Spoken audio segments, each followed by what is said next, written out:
ይስጥልን የተከበራችሁና የተወደዳችሁ ቲቪ ጎንቻ ፕሮግራም ተከታታዮቻችን ይህ ጎንቻ ቲቪ ነው። ዜና እናሰማለን። በቅድሚያም አርዕስተ ዜና። በምስራቅ ጎጃም አስተዳደር ዞን ጎንቻ ሲሶነሴ ወረዳ በ021 ቶራሜዳ ቀበሌ አርሶ አደሮች ጤፍ በመስመር እየዘሩ መሆናቸው ተገለጸ። በምስራቅ ጎጃም አስተዳደር ዞን ጎንቻ ሲሶነሴ ወረዳ አግሪ ሰርቪስ ኢትዮጵያ የተራቆቱ መሬቶችን የማዳን ስራ እየሰራ መሆኑ ተገለጸ። አሁን ወደ ዝርዝር ዜናዎች እናልፋለን። ከዜናዎቹ ጋር አበጀ ይሁኔ ነኝ።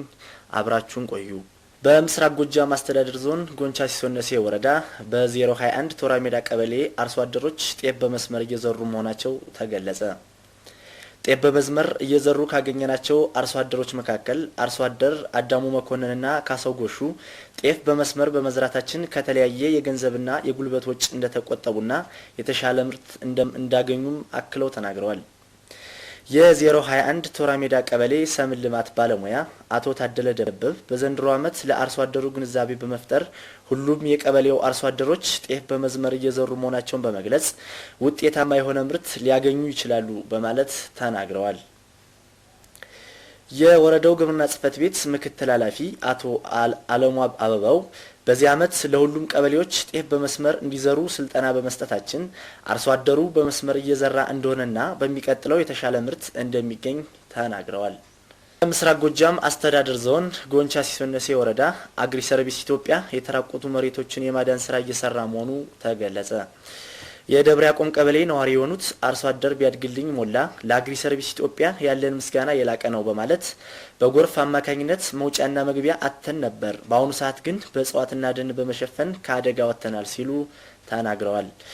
የአግሪ ሰርቪስ ስራ አስኪያጅ አቶ ተመስገን ወንድፍረው በርካታ ቀበሌዎች ላይ የተጎዱና የተራቆቱ መሬቶችም የማዳን ስራ ሰርተናል በማለት በደብረ ያቆም፣ በእነገሽ፣ በእነባና በእንባዎች ቀበሌዎች ህዝቡን ያስቸገሩ የተራቆቱ ቦታዎችን በመስራት ህዝቡን ተጠቃሚ በማድረግ እንደቻሉና ወደፊት በርካታ ስራዎች እንደሚሰሩም አክለው ተናግረዋል።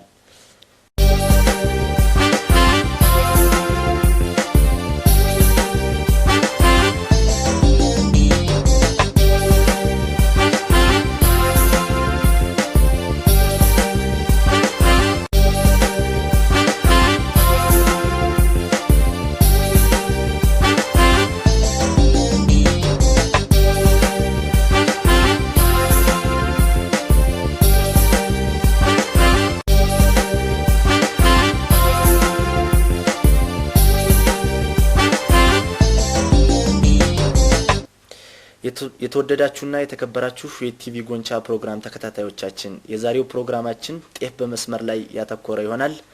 እስከ ፕሮግራማችን ፍጻሜ ድረስ አብራችሁን ቆዩ።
ተመስገና ነው። በመስመር መዝራት ስንዴ ያው ማዳበሪያውና ስንዴው አንድ ላይ ስለሚወርቅ ያው ስንዴው ጥሩ ሆኖ ይበቅላል ማለት ነው። ምርት ደረጃ በብትኔ ዘራ ነው።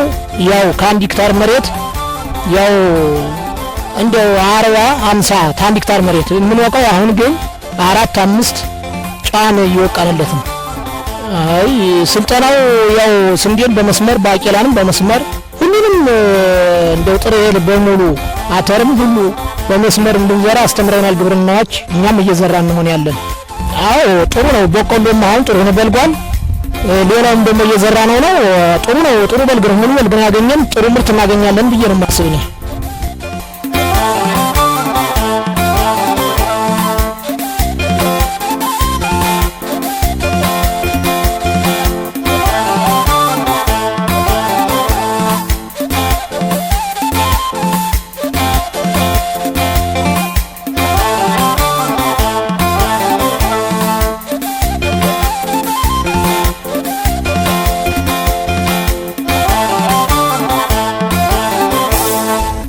ያለሁት 01 ቀበሌ ጨወዲ ወዲሰራ ወዳቦ ተባለው ቆጥረናለን።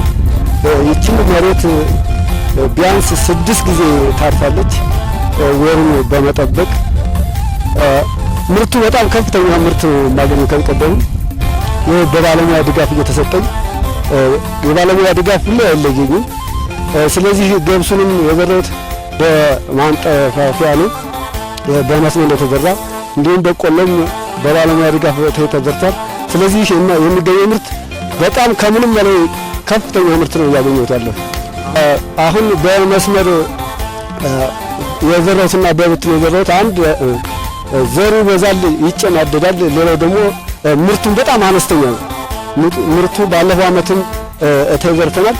ኃይለኛ ምርት ያገኘው ወደ ከዚች ከምታገኘው መሬት ወደ 20 ኩንታል ጤፍ አግኝቻለሁ።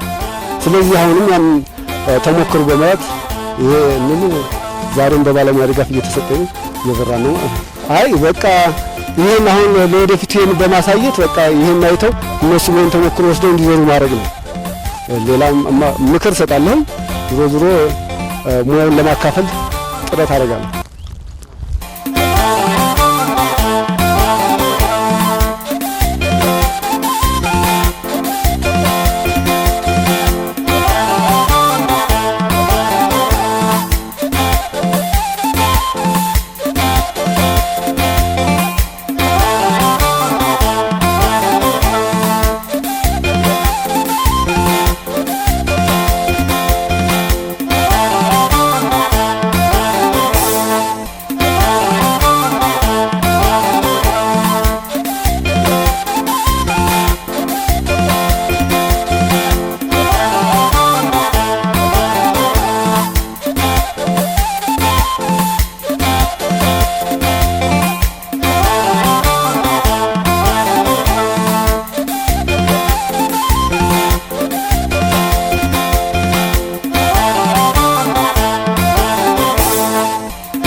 አወቀ ይበልጤ ጨሞ ጊዮርጊስ ስልጠናው ተሰጥቶናል። በበጋ ሰልጥነናል። ያው ገብስ በማንጣፈፍ ጥቁር አፈር ቀዩን አፈር በመስመር ያው እየዘራን ነው ያለ። ያው ጥቅሙ ያው በባለሙያ ተሰጥቶናል። ያው ያልሰለጠኑትን እኛ የሰለጠነው እንደዚህ ነው ይጠቅማል እያልን እያስተማርነው ያለን። አሁን እየዘራን ነው ያለን በመስመር እኛ የተማርነው ማለት ነው። እና አሁን እኛን ይጠቅማል በመስመር ዝሩ እያልን ነው ጤፉን አሁን ያለን። ሌላው ስንዴውን ዘርተን ጨርሰናል። አሁን ገብስ ጥቁር አፈር አጠንፍፍ ያለው ያው በጣም ነው ጠቀሜታው። ያው ቀይ አፈር ላይ ደግሞ እንደዚህ የተለያየ ሌላ ዘር ገብስ ዘርቻለሁ። ያም ጥሩ ነው ውጤቱ በፈር የተዘራው እና በብትን የተዘራውና ድንበርተኛ ዝም ብሎ ዘርቶ ለውጥ አለው። በጣም ለውጥ አለው፣ ይጠቅማል። ጤፉ አምና ላይ እንደዚህ ዘርቼ ነበር እና ያም ውጤቱ ይለያያል። የፈሩ ይጠቅማል እና አሁንም እየዘራን ጥቅም የበተነውና በመስመር የሚዘራው የመስመሩ ነው ጥቅም እየሰጠ ያለ ያው ስላልባከነ በደንብ ስለሚመገብ የፈሩ ጥቅም ሰጥቷል። ያው ይጠቅማል እያልን በ5 ላንዳችን እያስተማርን እያለን አሁን እየዘራን ያለ በዛው በ5 ላንዳችን በ5 ላንድ መሪ ነኝ። ያው እንደተጠቀሙ እንደዚህ አድርገን ብንዘራ ይጠቅመናል እያልን እያስተማርን ነው ያለ።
የ021 ቀበሌ የግብርና ጽሕፈት ቤት ኃላፊ ሲሆን አቶ ታደለ ደበበ እባላለሁ።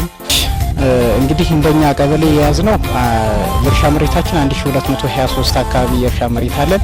እሱን በክላስተር በሶስቱ የሰብል አይነቶች በክላስተር ለማደራጀት ሞክረናል። እንደ ቀበሌ 3 አይነት የሰብሎችን ነው ክላስተር ያለን። የመጀመሪያው ክላስተራችን የሚሆነው በቆሎ ነው። ሁለተኛ ስንዴ ይገኛል። በሶስተኛ ደረጃ ደግሞ ጤፍ ላይ ነው የሚገኘው። እንደምታዩት ይሄ ያለንበት አካባቢ በ3 ክላስተር የተደራጀ ነው። በሰብሉም በዚያ ልክ ነው እየተሸፈነ ያለው። አሁን እንደምታዩት ገብስ በማንጣፈፍ የተዘራበት አማካኝነት ነው ያለ። ገብስ ላይ እንግዲህ በዘመናዊ መንገድ 35 ሄክታር የዘራንበት እንትን በማንጣፈፍ የዘራንበት አለ። በባህላዊ ደግሞ 12 ሄክታር የዘራንበት አለ። በመስመር 97 ሄክታር የዘራንበት አጋጣሚ ነው ያለ ገብስ ላይ። ስንዴ ላይ ደግሞ 2 ሄክታር በማንጣፈፍ የዘራንበት አጋጣሚ ነው ያለ። እንግዲህ እዚህ አካባቢ ያለንበት መሬት አካባቢ እነዚህ ሰብሎች ነው እየተከናወኑ ያለ። ጤፍ ላይ ስንሄድ ቅድም አርሶ አደሩም ሲገልጽ እንደሰማችሁት ጤፍ በመስመር የሚዘሩበትን ጥቅሙን አውቀውት ራሳቸው አርሶ አደሮቹ የኔ በሚል ተነሳሽነት እየዘሩ ያሉበት ሁኔታ ነው ያለው። አንድ አርሶ አደር እስከ 0.5 ሄክታር የሚዘራበት አጋጣሚ ነው ያለው። እናንተም እንዳያችሁ 0.25 ሄክታር ሲዘራ አይታችሁታል። በዛ ልክ ነው እኛም እየተንቀሳቀስ ባለሙያዎች ድጋፍ እየሰጠን ያለ ነው።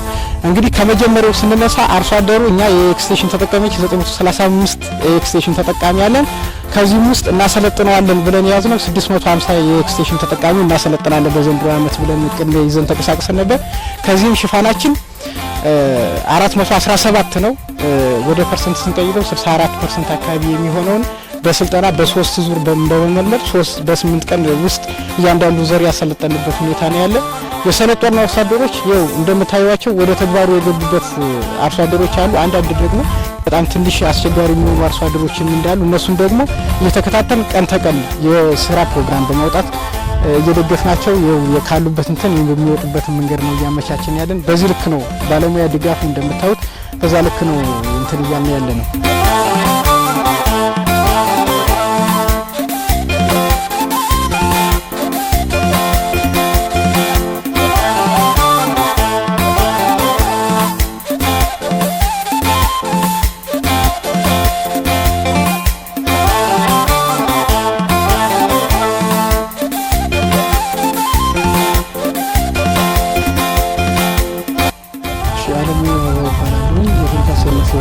የግብርና ጽሕፈት ቤት ምክትል ከዚህ በ2008-2009 ምርት ዘመን በወረዳችን ውስጥ ከ37,000 ሄክታር በላይ መሬት እሱን በእርሻ ያዘጋጀንበት ሁኔታ ያለ ከዚህም ከ6 ሚሊዮን ኩንታል በላይ ምርት በአጠቃላይ ሰዎቻችን እናገኛለን ብለን እንግዲህ አሁን በዚህ ስራዎቻችንን ለማከናወን ይረዳን ዘንድ የተለያዩ አዳዲስ ቴክኖሎጂዎችን የምንጠቀምበት ሁኔታ ነው ያለ። ይህንንም ሰብላችንን የሰብል ምርታችንን ለማሳደግ ይረዳን ዘንድ አንዱ የማጠንፈፊያ ዘዴዎችን በጥቁር አፈር ላይ የምንጠቀምበት ሁኔታ ነው ያለ። እዚህ ማጠንፈፍ ስራ ላይ ከ2400 ሄክታር በላይ ባህላዊና ዘመናዊ የሆነ አጥራት ያጠንፈፈ የተለያዩ የጥራጥሬ እህሎችን ገብስ፣ ስንዴ በማካተት አጠንፍፈን የሰራንበት ሁኔታ ነው ያለ። በተጨማሪ የጤፍ ሰርቶ ማሳያዎችን እና የጤፍ በመስመር ከመስራት ጋር ተያይዞ ያሉ ስራዎቻችን እየሰራን ያለንበት ሁኔታ ነው ያለ። በዚህ አርሶ አደሩ ላይ ከቅድመ ዝግጅት ጀምሮ እያከናወን ያለናቸው ስራዎች አሉ። ከሱ ውስጥም የአርሶ አደር ስልጠና በዋናነት የሚጠቀስ ነው። የአርሶ አደር ስልጠና ከመጀመሪያው ጀምሮ ስልጠናዎችን እየሰጠን እየመጣን አሁን ወደ ተግባር የገባንበትና ስራውን እየሰራን ያለንበት ሁኔታ ነው።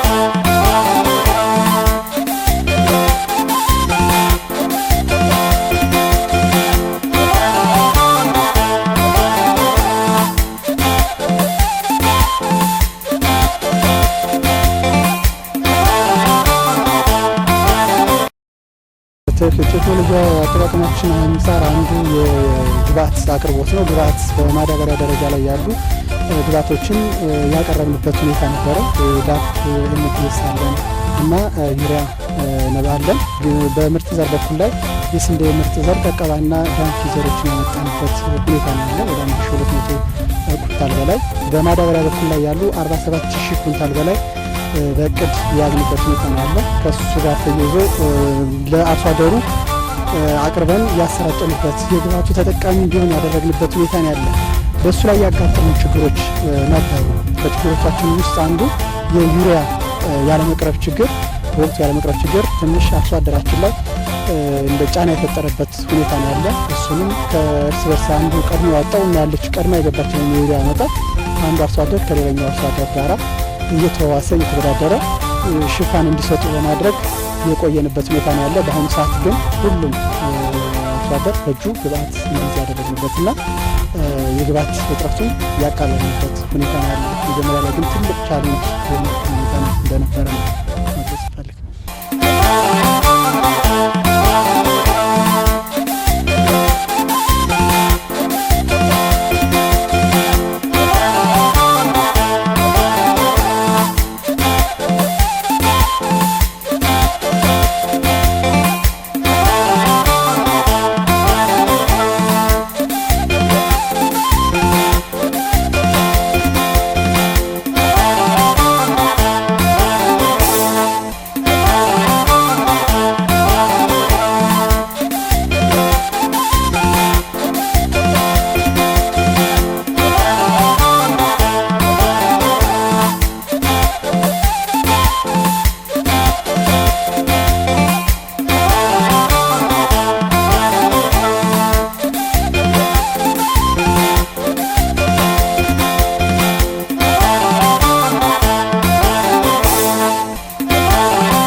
የተከበራችሁ ተመልካቾቻችን የዛሬው ፕሮግራማችን የተከታተላችሁትን ይመስል ነበር።